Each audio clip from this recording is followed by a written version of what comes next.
నమస్కారం, welcome to Suman TV. నేను గీతాంజలి. మనలో చాలా మంది లలితా సహస్రనామ పారాయణం చేస్తూ ఉంటారు. అయితే కొంతమంది పారాయణం చేయాలంటే ముందుగా ఎలా చదవాలో తెలుసుకోవాలి. ఆ పారాయణము ఎలా పడితే అలా చదివితే మంచిది కాదు, నెగిటివ్ ఎఫెక్ట్ కూడా ఉంటుంది అని చెప్పి కొన్ని వీడియోస్ ద్వారా మనం విన్నాం. నాకు అనిపించింది అసలు ఎలా చదవాలో ముందుగా మనం తెలుసుకుంటే దాన్ని బట్టే మనం వెళ్తాం కదా. నిజంగానే తప్పు చదివితే అమ్మవారు మనల్ని శిక్షిస్తుందా? కరెక్ట్గా చదివితే మనం ఎప్పుడు సంతోషంగా ఉంటామా? అసలు మనకి ఇంకా జీవితంలో పరీక్షలే రావా అని వీటిపైన కూడా చాలా వీడియోస్ చేస్తున్నా. అయితే నేను ఇలా సెర్చ్ చేస్తున్న క్రమంలో లలితా పరివార్ అనేటువంటి ఒక సంఘం నాకు ఇలా కనపడిందండి. వారిలో ప్రత్యేకంగా ఫౌండర్ ఎవరైతే ఉన్నారో ఆ సంఘాన్ని స్థాపించిన వారు అరుణ పేరి గారు. వారు ఉచితంగా ఆన్లైన్లో లలితా పారాయణం నేర్పిస్తూ ఉన్నారు. వారు ఉండేది ఎక్కడో రాయ్పూర్లో, కానీ దేశ విదేశాల్లో ఎక్కడున్నా సరే మనం ఇక్కడ తెలుగువారైనా ఎక్కడి వారైనా నేర్చుకోవచ్చు అనమాట. చాలా చక్కగా అక్షరం నేర్పిస్తూ ఉన్నారు, ఓపికగా, ఆన్లైన్లోనే అది కూడా. అందుకని ఒకసారి వారికి సంప్రదిస్తే ఒకసారి రెండమ్మ ఇలా మాట్లాడదామంటే ఆ రాయ్పూర్ నుంచి మన కోసం హైదరాబాద్ వచ్చారు. నా ఎదురుగుండా కూర్చున్నారు. ఆవిడ శ్రీ విద్య ఉపాసకురాలు, లలితా పరివార్ ఏదైతే చెప్తున్నానో ఫౌండర్, అలాగే ప్రముఖ ఆధ్యాత్మికవేత్త కూడా. ఎంతోమందికి ఇలా నేర్పించారు, దగ్గర 10,000 మందికి పైన నేర్పించారు. ఇప్పుడు నాకు కూడా అనిపించింది నేను నేర్చుకోవాలి, మీకు చెప్పాలని. సో వారిని ఆహ్వానించాం. మన ముందున్నారు అరుణ పేరి గారు, వారితో మాట్లాడదాం. అమ్మ నమస్కారం. నమస్కారం అమ్మ. శ్రీమాత్రే నమః. శ్రీమాత్రే నమః. నేను సిద్ధమైపోయాను. మీరు ఆన్లైన్లో చక్కగా నేర్పిస్తూ ఉన్నారు. నేను కొన్ని వీడియోస్ అవి చూశానమ్మా, చాలా ఓపిక్గా మీరు చెప్పటం అవన్నీ కూడాను. నేను జాయిన్ అవ్వాలి అని అనుకున్నాను, కానీ ఫస్ట్ అసలు చెప్దాం ఏంటి అని అనిపించింది.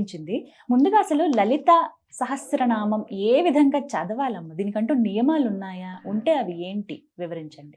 అమ్మ తప్పకుండాను, చాలా మంచి ప్రశ్న వేశారు. లలితా శాస్త్రము అంటే లలిత అమ్మవారి యొక్క 1000 నామములు. సహస్రము అంటే 1000 నామములు.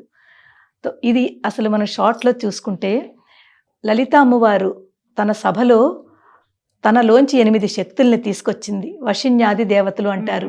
వశిని, కామేశ్వరి, మోదిని, విమలే, అరుణే, జయిని, సర్వేశ్వరి, కౌళిని, 8 దేవతల్ని తన శక్తులు అనమాట.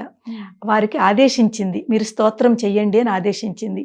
ఎప్పుడైతే వారు స్తోత్రం చేయడం మొదలుపెట్టారో వాళ్ళ నోటంపట, వాళ్ళ శ్రీముఖం నుంచి 1000 నామములు వచ్చాయి. ఆ 1000 నామములే ఈ లలితా సహస్రనామములు. ఎప్పుడైతే వాళ్ళు అక్కడ స్తోత్రం చేశారో అక్కడ ఉన్న బ్రహ్మాది దేవతలందరూ కూడా ఆశ్చర్యపోయారు. ఆశ్చర్యపోయి అమ్మవారి దగ్గర చెప్తున్నారు, అమ్మా ఇది నామములు అన్నారు మీరు, ఈ నామముల్లో ఎంత పవర్ ఉందంటే ఆ పవర్ మేమే తట్టుకోలేకపోతున్నాము. ఇంత పవర్ఫుల్ నామములు. ఇది నామములు కాదు, ఇది మంత్రములు.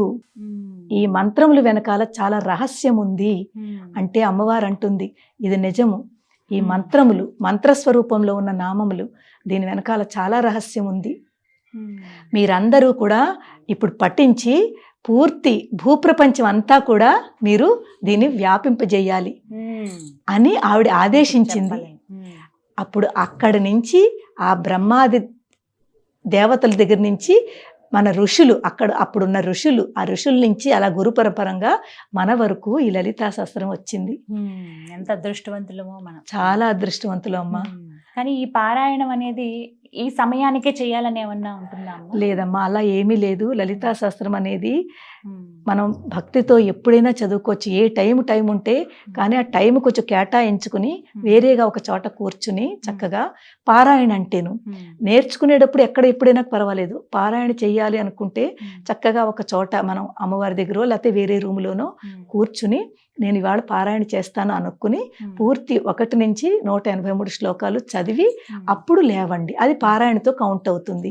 కొంతమంది, చాలా మంది నడుస్తూ లేకపోతేనేమో ఎవరైనా వచ్చారని మధ్యలో లేచిపోయి ఇవన్నీ చేస్తూ ఉంటారు. అది పారాయణలో కౌంట్ రాదు. మీరు మధ్యలో గ్యాప్ ఇవ్వకూడదు.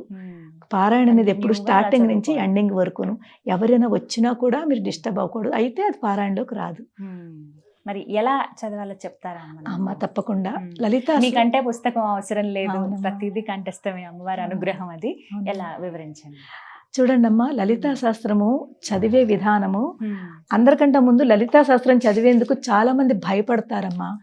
మనకి కొంతమంది మన పెద్దలు అంటే మన కొంతమంది గురువులు లాంటి వాళ్ళు, మీరు లలితా శాస్త్రం తప్పు చదివితే మీకు ఇది జరుగుతుంది అది జరుగుతుంది అని చాలా భయపెట్టేస్తున్నారు. ఆ భయం కొద్దీ లలితా శాస్త్రము, లలిత అమ్మవారు ఏమిటి, ఆ తత్వం ఏమిటి అని తెలుసుకోవట్లేదు, చదవడానికి ధైర్యం చూపించట్లేదు. నిజమమ్మా అది. అలాంటి పరిస్థితిలో మేము ఈ 4 ఏళ్ల ఈ ఆన్లైన్ క్లాసెస్ ద్వారా వాళ్ళలో ఉన్న భయాన్ని పోగొడుతూ వాళ్ళకి చక్కగా లలితా శాస్త్రం ఎలా నేర్పాలి, ఎలా చదవాలి అని మేము నేర్పడం ప్రయత్నించాము. ఇందులో భయం పడకూడదమ్మా, ధైర్యం ఎక్కువ. అమ్మవారు అమ్మ అంటే మాతృ. మనం చిన్న చిన్న తప్పులు చేసినా కూడా ఆవిడ క్షమిస్తుంది. ఆ భావనతో మనం చేస్తే కనుకైతే తప్పకుండా మనకి మంచి జరుగుతుంది. ఈ భయాన్ని పోగొట్ట భక్తి ప్రియా, భక్తి గమ్య, భక్తి వశ్య, భయాపహ అమ్మవారు చెప్తుంది. ఆవిడ భక్తికి ప్రియం పొందుతుంది. అలాగే ఏ భక్తితో మనం చేస్తామో భక్తికి వశం అయిపోతుంది. భక్తి వశ్య, భక్తి గమ్య, మనకి ఏదైతే కావాలో ఆ గమ్యానికి తీసుకెళ్తుంది. భయాపహ, మనలో ఉన్న భయాన్ని ఆవిడ పోగొడుతుంది. ఎప్పుడైతే భయం పోగొడుతుందో మనం అమ్మవారికి భయపడటం ఎందుకు చెప్పండి? ఏం పర్వాలేదమ్మా, ఇవాళ నాకు ఈ తప్పు వచ్చింది, రేపు ఈ తప్పు రాకుండా నేను కరెక్ట్ చేసుకుంటాను. మనం కరెక్ట్ చేసుకునేది మనలోనే కదమ్మా ఉంది. కానీ కావాలని ఇవాళ తప్పు చేసి మనం కరెక్ట్ చేసుకోకుండా, మనం ఎందుకు చేసుకోవాలని ఆలోచించకుండా కరెక్ట్ చేసుకోవాలి అని మనం ఒకటి మనసులో పెట్టుకోవాలి. అదే మేము క్లాసెస్లో చెప్తాము. ఇప్పుడు లలితా పరివార్ ద్వారా మాకు రోజు మార్నింగ్ 11 o'clock నుంచి 5 o'clock వరకు క్లాసెస్ నడుస్తూ ఉంటాయి. ఒకటి లలిత ఒకటే కాదు, సౌందర్య లహరి, శివానంద లహరి, విష్ణు సహస్రము, భగవద్గీత, రామాయణము. పిల్లలకైతే రామాయణం నేర్పుతున్నామమ్మా. పిల్లలకి చాలా అవసరము. రామాయణంలో చాలా క్యారెక్టర్స్ ఉన్నాయి, అవన్నీ తెలుసుకోవాలి వాళ్ళు. రాముడు అంటే ఏమిటి, రావణుడు అంటే ఏమిటి, లక్ష్మణుడు అంటే ఏమిటి, త్యాగం ఎలా చేస్తారు, ఇవన్నీ పిల్లలకి తెలియాలి. అలా పిల్లలకి అన్ని నేర్పిస్తున్నారు. ఇప్పుడు లలితా శాస్త్రంకి వచ్చేసరికి ఇందులోనమ్మా లలితా శాస్త్రము చదివే ఒక పద్ధతి ఉంటుంది. ప్రతి లైన్లోనూ కొన్నింటలో 3 నామాలు ఉండొచ్చు, కొన్నింటలో 5 నామాలు ఉండొచ్చు, కొన్నింటలో 1 నామం ఉండొచ్చు. ఆ నామములు ఎలాగైతే మనకు అక్కడ ఉందో, ఆ లైన్లో ఉందో దానిని, ఆ నామాన్ని మనం అక్కడ అలాగే చదవాలి. అంటే ఇప్పుడు ఫర్ ఎగ్జాంపుల్ తొలి శ్లోకం చూసుకుంటే శ్రీమాత శ్రీ మహారాజ్ఞి శ్రీమత్ సింహాసనేశ్వరి, అక్కడ 3 నామాలు ఉంది. ఆ 3 నామాలు అనమాట. ఆ 3 నామాలకి కాస్త శ్రీమాత శ్రీ మహారాజ్ఞి శ్రీమత్ సింహాసనేశ్వరి, ఎప్పుడైతే ఇది చదువుతామో మన లోపలికి ఆ భావన వచ్చేయాలి. అమ్మా శ్రీమాత, ఆ భావన రావాలమ్మా. శ్రీ మహారాజ్ఞి, అమ్మ నువ్వు రాణిలా ఉన్నావమ్మా, మమ్మల్ని అందరినీ పాలించడానికి నువ్వు మమ్మల్ని అందరినీ చక్కగా చూసుకుంటున్నావమ్మా, ఒక తల్లిలాగా. శ్రీ మహారాజ్ఞి శ్రీమత్ సింహాసనేశ్వరి, చక్కగా మమ్మల్ని అందరినీ పాలిస్తూ మళ్ళీ లయం కూడా నువ్వే చేసుకుంటున్నావు. ఆ భావన మనలో వచ్చేయాలన్నమాట. అక్కడ బ్రహ్మ విష్ణు మహేశ్వరులు 3 తత్వం మనకు కనిపించిపోవాలి. ఆ భావనతో ఎప్పుడైతే చదువుతామో అది మనకు ఫలిస్తుంది. తర్వాత ఈ లలితా శాస్త్రంలోనమ్మా 1 నామం ఉండే నామాలు ఉన్నాయి. ఎక్కడి నుంచి అంటే మనకి రాగస్వరూప పాషాఢ్య క్రోధాకారాంకుశోజ్వల మనోరూపేక్షు కోదండ పంచతన్మాత్ర సాయక, ఇవన్నీ ఒక సింగల్ నామములు. అక్కడ మధ్యలో బ్రేక్ చేయకూడదు. చాలా మంది ఏం చేస్తారంటే మధ్యలో బ్రేక్ చేసి దీర్ఘాలు తీసేస్తారు. అష్టమి చంద్ర విభ్రాజ దళిక స్థల శోభిత, అమ్మవారి యొక్క నుదురు అష్టమి చంద్రుడిలా ఉన్నాడు అని ఆ నామం తలుచుకుని వెంటనే ఇది గుర్తొచ్చేయాలి. అక్కడ అష్టమి చంద్ర విభ్రాజ అని దీర్ఘం తీస్తారు. దీర్ఘం తీసేసరికి అది మీనింగ్ మారిపోతుంది.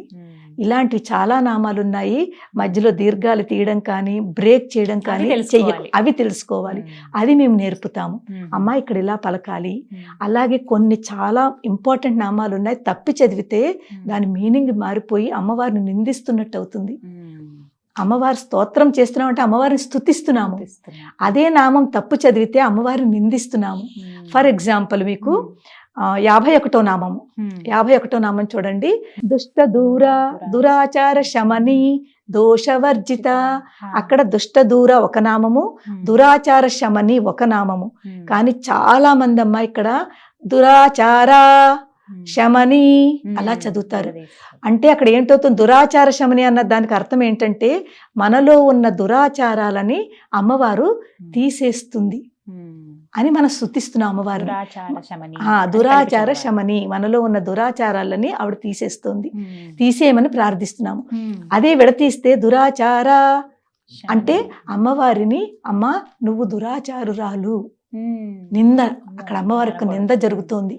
క్షమని తర్వాత తీసుకొస్తున్నారు, ముందు దురాచార, అది చాలా తప్పు. ఇలాంటివి చాలా ఉన్నాయి, కలిపినట్టుగానే చదవాలి, కలిపి చదవాలి. అలా చదివితే మనకి ఆ ఫలితం దక్కుతుంది. మీరు 999 నామాలు చాలా బాగా చదివారు, ఈ ఒక్క నామం తప్పు చదివారు, మీకు అంతా ఆ మిగిలిందంతా కూడా ఫలితం దక్కదు. అమ్మవారు మనని పనిష్మెంట్ ఇవ్వదు, ఏమి చెయ్యదు మనకి. కానీ మనం ఇంత కష్టపడి ఇంత చదివిన తర్వాత అమ్మవారిని మనం ప్రార్థిస్తున్నాము, అమ్మ మాకు చక్కగా ఆరోగ్యంగా ఆనందంగా ఉంచు అని. ఇంత చదివిన తర్వాత ఆ నప్పు చదివితే ఆ ఫలితం దక్కదు, అంతకంటే ఏం కాదు. భయపెడుతున్నారు అందరూను. చాలా మంది శిక్షిస్తుంది, నెగిటివ్ ఎఫెక్ట్ ఉంటుంది ఖచ్చితంగా అనే మాట విన్నాం చాలా చోట్ల. అవునమ్మా, అలా ఉంటుందా? అసలు లేదమ్మా, అస్సలు నెగిటివ్ ఎఫెక్ట్ ఉండదు. కానీ మనం తెలుసుకుని ఈ లలితా శాస్త్రం అనేది గురుముఖంగా నేర్చుకోవాలి. గురువు మీకు చెప్తారు, ఇది ఇక్కడ కరెక్ట్, ఇది ఇక్కడ రాంగ్. ఒకవేళ చక్కగా నేర్చుకోవాలనుకుంటే ఎన్ని రోజుల్లో వస్తుందమ్మా? మాది 2.5 months పడుతుంది మాకు నేర్పడానికి. ఈ లలితా శాస్త్రం నేర్పడానికి 2.5 months మేము చదివిస్తాం అనమాట. నేర్పడం అంటే చెప్పేయడం కాదు. చాలా మంది చూడండి, ఇప్పుడు బోల్డ్ అని ఆన్లైన్ క్లాసెస్ ఉన్నాయి. చాలా మంది మా దాంట్లో జాయిన్ అయిన వాళ్ళు అక్కడ సాటిస్ఫైడ్ లేక ఇక్కడ జాయిన్ అవుతున్నారు. అంటే వాళ్ళు ఏంటంటే చెప్పేస్తారు, చెప్పుకుంటూ వెళ్ళిపోయి మీరు ప్రాక్టీస్ చేసుకోండి అంటారు. మేము అలా కాదు, మేము వాళ్ళందరి చేత క్లాసులోనే చదివిస్తాము. మా మెంటర్స్ ఎంత మంచి మెంటర్స్ అంటే ప్రతిదీ క్లాస్, గంట క్లాస్ చెప్తారమ్మా.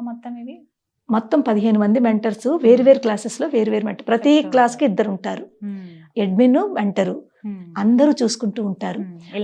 మేము చెప్తాం అన్నమాట, ఇక్కడ తప్పు, ఇది ఇలా చదవకండి అమ్మా, ఇలా చదవండి అమ్మా. వాళ్ళకి వచ్చే వరకు చెప్తాము, 3-4 times ఎక్స్ప్లెయిన్ చేస్తాము. మీ దగ్గర ఏ ఏజ్ వాళ్ళు నేర్చుకుంటున్నారమ్మా? ఇప్పుడు ప్రస్తుతము అంటే 16 years అబోవ్ వాళ్ళందరూ ఉన్నారు. పెద్దవాళ్ళు కూడా అన్నమా 70 years అబోవ్ వాళ్ళు కూడా ఉన్నారు.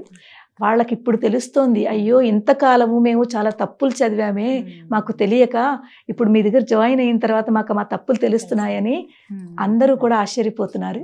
సమయం అమ్మా? సమయము గంట సమయం, రోజు గంట. మండే టు ఫ్రైడే ఉంటాయి క్లాసెస్. ప్రతిరోజు గంట క్లాస్ ఉంటుంది. ఏ టైంకి? ఇప్పుడు బ్యాచ్లు కూడా 2 బ్యాచ్లు. ఒక్కొక్క బ్యాచ్లో నేను 4 అంటే ఒక్కొక్క గ్రూప్లో 5 బ్యాచ్లు తీసుకుంటాను నా ల్యాప్టాప్ నుంచి. ఈ ఒక్కొక్క బ్యాచ్లో 70-80 members జాయిన్ అవుతున్నారు. అంటే ఇంచుమించు 4 బ్యాచ్లు అంటే 280 మందికి ఒక టైం, 11 to 12. అదే మళ్ళీ 12:30 to 1:30 కూడా లలిత ఉంది. ఎందుకంటే దీన్ని నేర్చుకునే వాళ్ళు చాలా మంది అమ్మా. ఈ రోజుల్లో చాలా మంది చూస్తున్నాం, మన తెలుగు వారు ఎక్కువగా. ఎప్పుడైతే ఇది తెలుస్తోందో వాళ్ళకి తప్పులు చదువుతున్నామని అందరూ జాయిన్ అవుతున్నారు. వాళ్ళే అంటున్నారు, అమ్మ మేము ఎన్ని తప్పులు చేస్తున్నాము అని. సెకండ్ బ్యాచ్ లో కూడా 50 to 60 మంది ఉన్నారు. అక్కడ కూడా 3-4 బ్యాచ్. ఇలాగా నేను చెప్పుకుంటూ వెళతాను. మా మెంటర్స్ అందరూ కూడా నేను లీవ్ అయిన తర్వాత నాకు ఇంకో క్లాసెస్ ఉంటుంది, వాళ్ళు వాళ్ళ చేత చదివిస్తూ ఉంటారు. ఇది మా రొటీన్ అన్నమాట లలితా పరివారు. ఉదయం 11 గంటల నుంచి సాయంత్రం 5 గంటల వరకు వేరు క్లాసెస్ వేరుగా ఉంటాయి. ఒక్కొక్కరికి గంట మాత్రం, గంట. ఒక్కొక్క బ్యాచ్ కి గంట. ఈ విధంగా చాలా ఇప్పుడు చెప్తేనే నాకు చక్కగా ఆసక్తి వస్తుంది. ఎలా చెప్తాను, ఈసారి మీ ద్వారానే నేను ఖచ్చితంగా నేర్చుకుంటాను తప్పకుండా. ఎప్పుడైతే మనకి లలిత అసలు నిజం చెప్తున్నాను, నా జీవితంలో చాలా చేంజెస్, ఇప్పుడు ఇలా ఉన్నాను అంటే ఈ లలితా శాస్త్రం అమ్మ. మీరు చెప్తే నమ్మరు, ఈ లలితా శాస్త్రాన్ని నేను ఎంత గట్టిగా పట్టుకున్నానంటే దాని తత్వాన్ని తెలుసుకుని, అమ్మ ఏమిటి, ఎందుకు, నేనేమిటి, నేనేం చేస్తున్నాను అంటూ ఆ తత్వాన్ని పట్టుకుని నన్ను నేను అమ్మతో కనెక్ట్ చేసుకుంటూ ఈ లలితా శాస్త్రం అర్థం చేసుకుంటూ ఎప్పుడైతే నేను చదవగలిగానో అప్పుడు నిజంగా నాకు అప్పుడు అనిపించింది, ఆహా ఇది కదా అని. ఆ అమ్మవారే నన్ను ఇక్కడ వరకు తీసుకొచ్చింది. నిజంగానే ఈ లలితా శాస్త్రమే నన్ను ఇంతవరకు తీసుకొచ్చింది. ఎన్నిసార్లు చదువుంటారమ్మా ఇప్పటిదాకా మీ జీవితంలో? నేను ప్రతిరోజు నిత్య పారాయణ నాది. అయిపోయిందో అయితే ఒక్క రోజు కూడా మాననమ్మా. రోజు ప్రతిరోజు కంపల్సరీ. అది లేకపోతే నాకు ఏ రోజైతే చెయ్యనో మీకు ఇంకా నోటికి వచ్చేసింది కదా పూర్తి. అది బై హార్ట్ ఉంది. నిన్న పొద్దు ఎర్లీ మార్నింగ్ బయలుదేరాలి కదా, కొంచెం టైం పడుతుందని గణేష్ని పెట్టాను. గణేష్ పూజ అంతా అవుతోంది. లలితా శాస్త్రం చదవడానికి టైం దొరకలేదు. ట్రైన్లో కూర్చొని చదువుకున్నాను. ఎందుకంటే బాగుండదు, మనకే అనిపించేస్తూ ఏదో తెలిసిపోతుంది, ఒక వెలితి కనిపిస్తూ ఉంటుంది, అమ్మ గుర్తు చేస్తుంటుంది. అప్పుడు అమ్మయ్య లలిత చదువుకున్నాను, ఆనందం అన్నమాట. అది కూడా నేను అర్థం చేసుకుంటూ కళ్ళు మూసుకుని అమ్మ తత్వాన్ని చూస్తూ ఉంటాను. చూసి ఏ నామం వచ్చిందో అది నాకు అక్కడ అర్థం అవ్వాలన్నమాట. అర్థమయ్యి ఆ తత్వాన్ని నాలో కనెక్ట్ చేసుకుంటాను. ఇక్కడ ఉన్న ఆత్మని, అక్కడ ఉన్న అమ్మవారి పరమాత్మని రెండింటిని కనెక్ట్ చేసుకుని చదువుతూ ఉంటాను. ఒక్కొక్కసారి చదువుతూ లోపలికి వెళ్ళిపోతాను, ఇన్వాల్వ్ అయిపోతాను. అంటే మనకి అంతర్ముఖ సమారాధ్య బహిర్ముఖ సుదుర్లభ. అంతర్ముఖంగా ఎప్పుడైతే మనం అంతర్ముఖంగా అమ్మవారిని పట్టుకుంటామో అమ్మవారి చెయ్యి గట్టిగా పట్టుకుంటుంది. మనం పట్టుకున్న కంటే ఆవిడ ఎక్కువ గట్టిగా పట్టుకుంటుంది, వదిలిపెట్టదు. ఆవిడకి భక్తులు అంటే, ఆవిడ భక్తి అంటే అంత ఇష్టం అన్నమాట, పిల్లలంటేను. ఆ అమ్మవారు ఇచ్చిన ఆ అదృష్టము నాకు నిజంగా అదృష్టంగా భావిస్తున్నాను. అలాగే సంతోషం, మీరు ఇంత చక్కగా విడమర్చి చెప్పారు. మనం ఇప్పుడు టైం వల్ల ఆగాల్సి వచ్చింది. అవునమ్మా. మరొక వీడియోలో పూర్తిగా లలిత అసలు ఏ విధంగా చదవాలనేది లైవ్ లో మనం నేను నేర్చుకుంటానమ్మా, నాకు నేర్పించండి. తప్పకుండానమ్మా. చాలా సంతోషం, మీరు రాయ్పూర్ నుంచి ఇక్కడికి రావటము చాలా ఆనందాన్ని ఇచ్చింది మాకు. అది అమ్మవారే స్వయంగా వచ్చారని భావిస్తూ ధన్యవాదాలమ్మా. ధన్యవాదములమ్మా. శ్రీమాత్రే నమః. శ్రీమాత్రే నమః. అందరూ ఆరోగ్యంగా ఆనందంగా ఉండాలని నేను ఆ లలిత అమ్మవారిని ప్రార్థిస్తున్నానమ్మా. ధన్యవాదాలు. విన్నారు కదా, లలిత ఎలా చదవాలనేది ఒక సూచికగా కేవలం తెలియజేయాలనే ఉద్దేశంతో ఈ కార్యక్రమం అండి. రాయ్పూర్లో ఉంటారు అరుణ పేరే గారు. మీకు వీరి వాట్సాప్ నెంబర్ ఏదైతే గ్రూప్ జాయిన్ అవ్వాల్సి ఉంటుందో ఆ లింక్ అనేది నేను మీకు ఇస్తానండి. ఇచ్చి మీలో ఎవరైతే ఆసక్తి ఉంది, నిజంగా నేను లలిత చదవాలనుకుంటున్నాను, తప్పులు లేకుండా ముందు నేర్చుకోవాలనుకుంటున్నాను పారాయణం కంటే ముందు అనుకున్న వాళ్ళు మీరు కూడా జాయిన్ అవ్వండి. ఉదయం 11 గంటల నుంచి 5 గంటల వరకు మీరు ఫ్లెక్సిబుల్ టైం చూసుకోండి. ప్రతిరోజు ఆ టైం 2.5 నెలలు పడుతుంది దగ్గర, అంటే ఒక 75 రోజుల వరకు సమయం పడుతుంది. కాబట్టి పూర్తిగా మీరు ఎటువంటి తప్పులు లేకుండా నేర్చుకోండి. ఆ లలిత అమ్మవారి అనుగ్రహాన్ని పొందాలని మనస్ఫూర్తిగా కోరుకుంటున్నాను. ఇది వాళ్ళ వీడియో. ఓం శ్రీమాత్రే నమః.